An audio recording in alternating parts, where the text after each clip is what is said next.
সম্মানিত ভিউয়ার্স, আসসালামু আলাইকুম ওয়া রাহমাতুল্লাহি ওয়া বারাকাতুহু। আশা করি সবাই আল্লাহর অশেষ রহমতে ভালো আছেন, সুস্থ আছেন। এই চ্যানেলে আরেকটি নতুন গুরুত্বপূর্ণ ভিডিওতে আপনাদের সবাইকে স্বাগতম।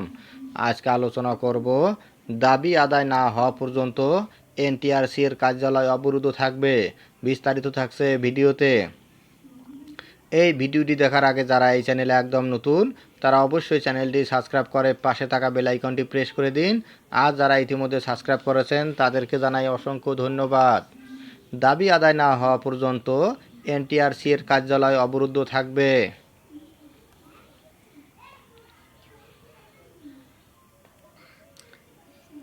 প্রথম থেকে পঞ্চম গণবিজ্ঞপ্তিতে আবেদনকৃতদের মাধ্যমে শূন্য পদ পূরণ না করা এবং চাকরি থেকে বঞ্চিত করার অভিযোগে বেসরকারি শিক্ষক নিবন্ধন ও প্রত্যয়ন কর্তৃপক্ষের এনটিআরসি এর সামনে অবস্থান কর্মসূচি পালন করেছেন 1 থেকে 12তম নিবন্ধনের পরীক্ষায় উত্তীর্ণরা। দাবি আদায় না হওয়া পর্যন্ত কর্মসূচি চালিয়ে যাওয়ার ঘোষণা দিয়েছেন নিবন্ধনধারীরা। রোববার 22 ডিসেম্বর সকাল থেকে রাজধানীর ইস্কাটনে এনটিআরসি কার্যালয়ের সামনে এ কর্মসূচি পালন করেছেন চাকরি প্রার্থীরা।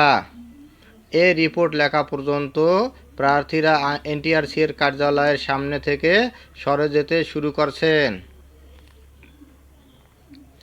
জানতে চাইলে এনটিআরসি এ নিবন্ধিত 1 থেকে 12তম নিয়োগ প্রত্যাশী শিক্ষক পরিষদের প্রধান সমন্বয়ক আমির আহসাম দ্য ডেইলি ক্যাম্পাসকে বলেন, বৈষম্য শিকার ও সিস্টেম দুর্নীতিতে নিয়োগ বঞ্চিত 1 থেকে 12তম ব্যাচে উত্তীর্ণ নিয়োগযোগ্য নিবন্ধিত শিক্ষকদের ডেটাবেস পৃথক করে নিয়োগ দিতে হবে।